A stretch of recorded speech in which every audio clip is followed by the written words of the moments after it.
Hello, today we're going to cover section 2.3, solving linear inequalities in one variable.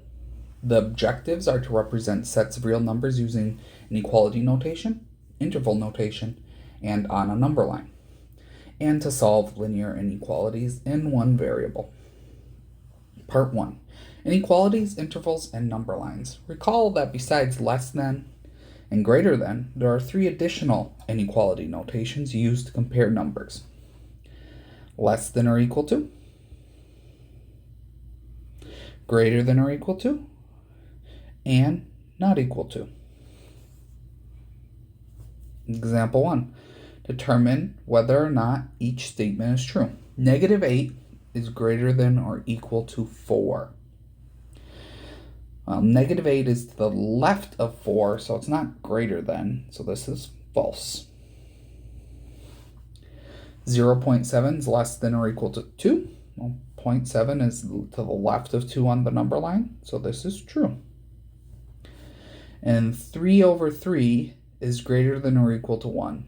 This one I would simplify first. 3/3 is the same thing as 1. And since 1 equals 1, that also means 1 is greater than or equal to 1. So this is true as well. To graph inequalities, we will place either a parentheses or a bracket at the number and then shade the part of the number line where the statement holds true. If the inequality symbol disallows equality, that is, less than, greater than, or not equal to, we call it a strict inequality.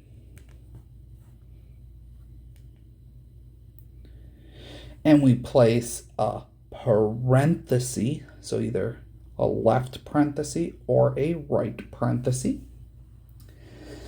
at the number given in the inequality. If the inequality symbol includes equality, like less than or equal to or greater than or equal to, then we call it not strict.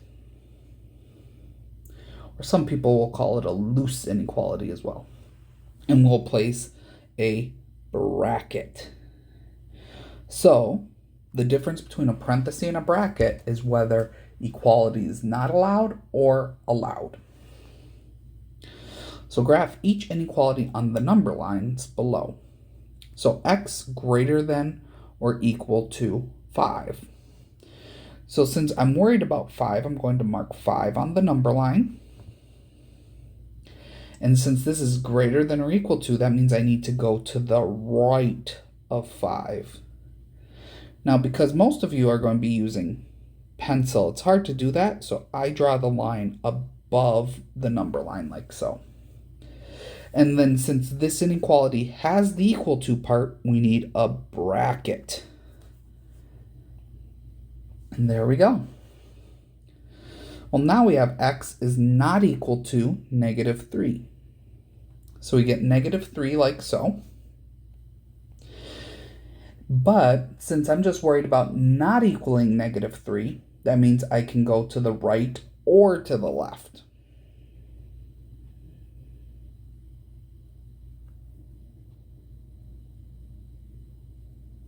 Because all the values to the right are not equal to -3 and all the values to the left are not equal to -3.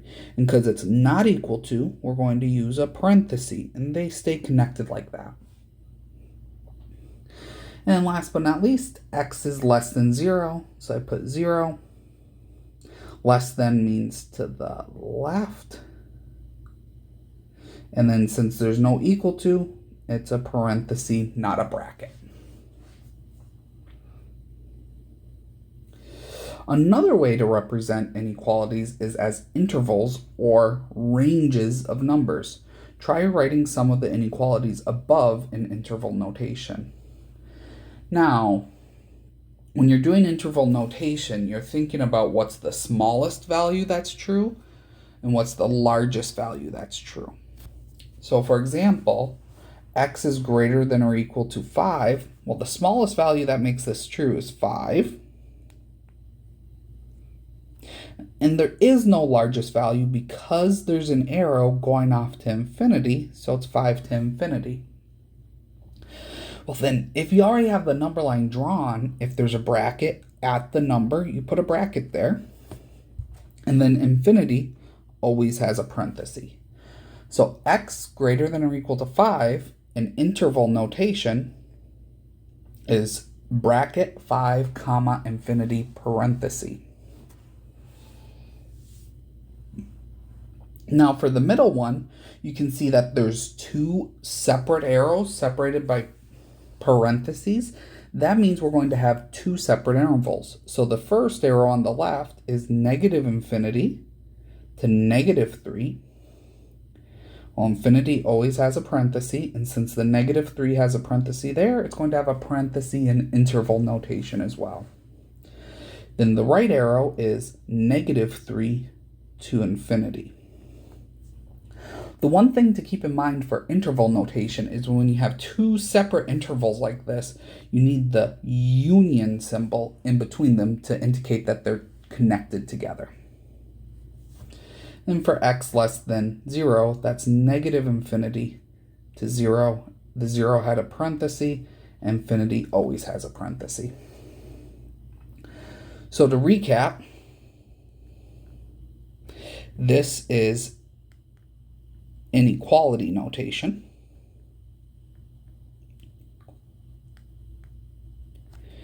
This is graphical notation. And this is interval notation. So these are the three different notations that we use to represent inequalities. Part 2, solving linear inequalities. A solution of an inequality is a value for the variable that makes the inequality true after substitution. The solution set of an inequality is the set of all solutions to the inequality. Solving a linear inequality is similar to solving linear equations. We can still add or subtract the same number from both sides as before.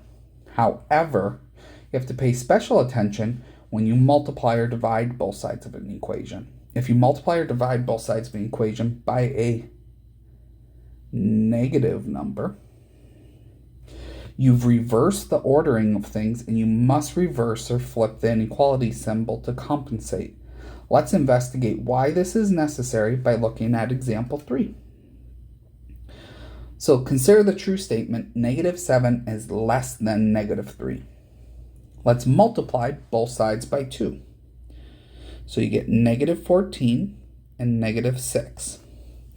How does negative 14 compare to negative 6? Well, negative 14 is less than negative 6. So the inequality matches the inequality of the original statement. Now what happens if we multiply both sides by negative 2?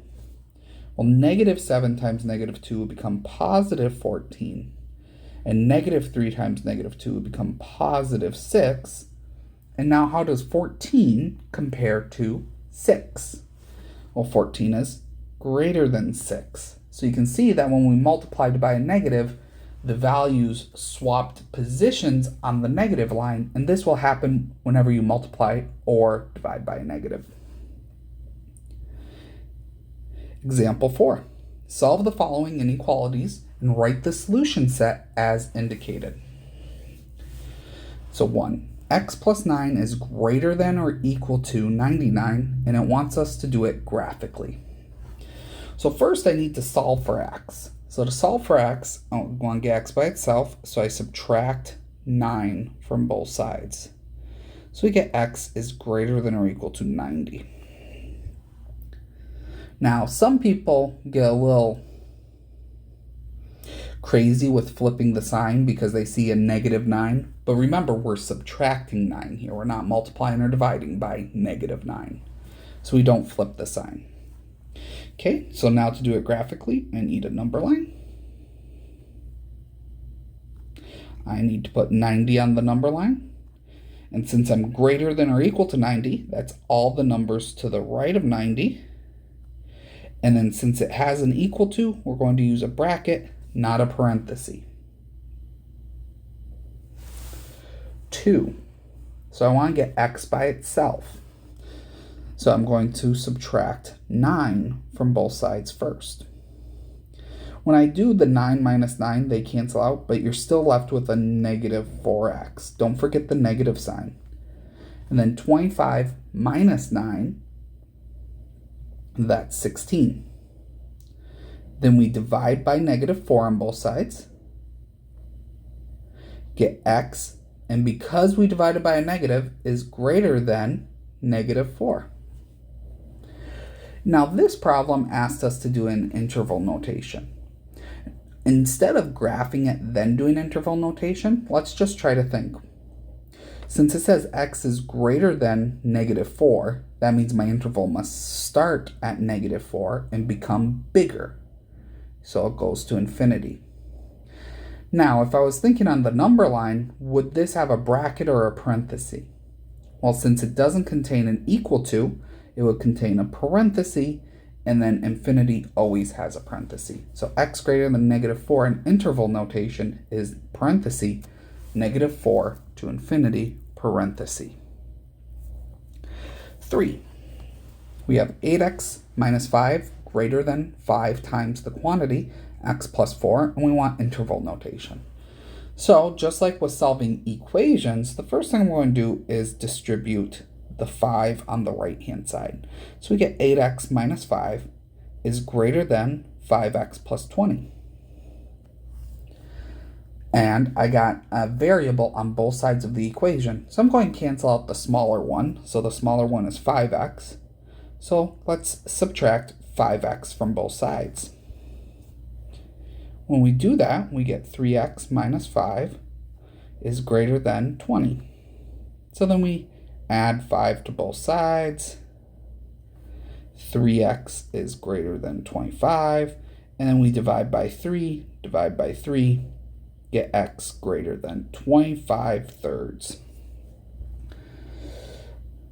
Now this is similar to number 2, which we just did. We're going to start at 25 thirds and use a parenthesis because there's no equality.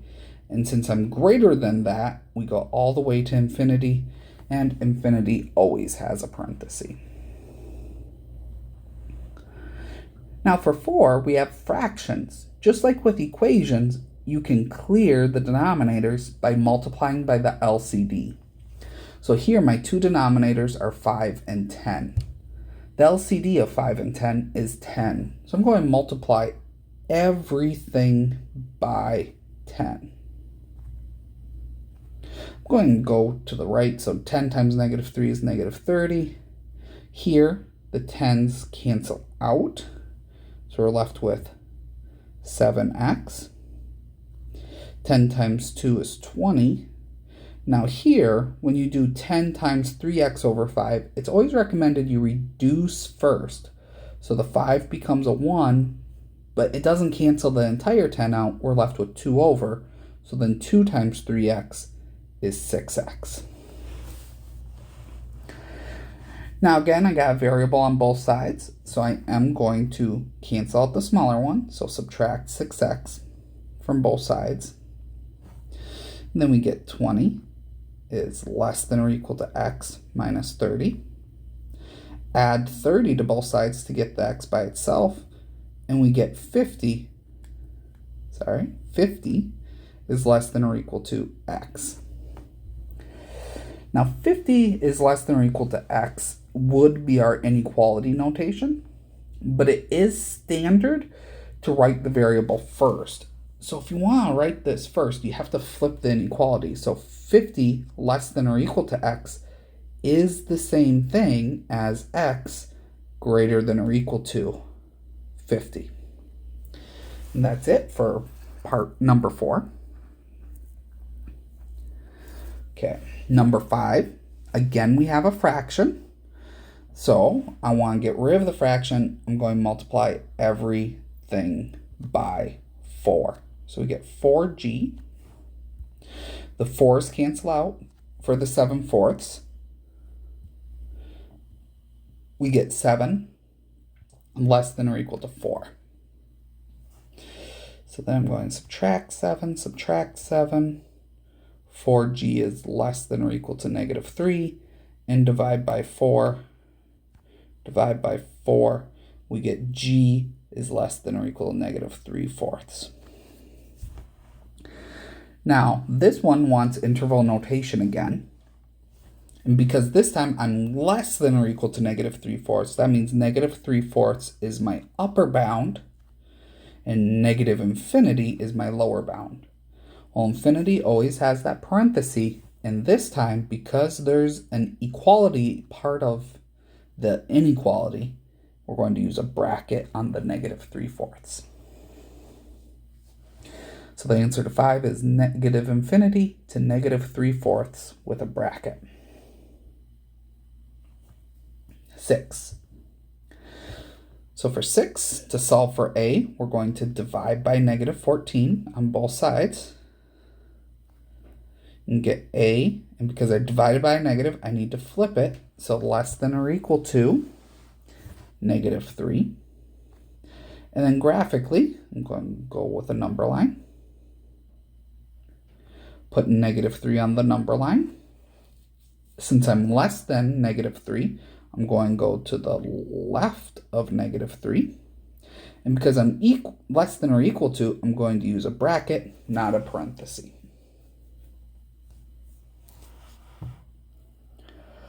Number 7. So I have 7m plus 6m greater than 8m minus 15. So the first thing I'm going to do is actually subtract 8m from both sides. That way all the m's are together on one side. Then I'm going to go 7 plus 6m, which is 13m, minus 8m, which is 5m, is greater than negative 15. Then I'm going to divide by 5, and we get m is greater than negative 30. And that in interval notation, because I'm bigger than negative 3, we'll go from negative 3 to infinity. And because there's no equal to sign, it's going to be parentheses on both the negative 3 and the infinity.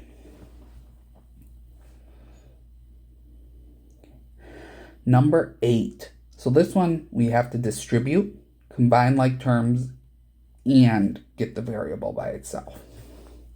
So first I want to distribute the 5, but remember the negative sign is part of it, so we're going to distribute negative 5 into the parentheses.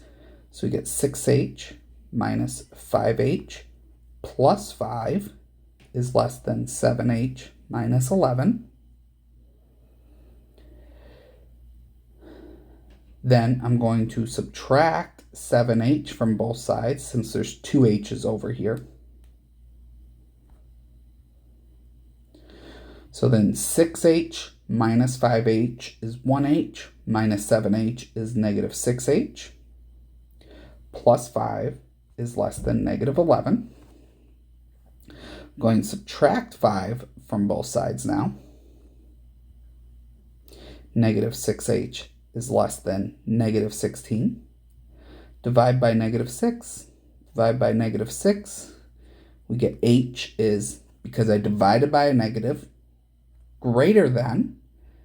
A negative divided by a negative is positive, and then 16 and 6 are both divisible by 2, so we get 8/3.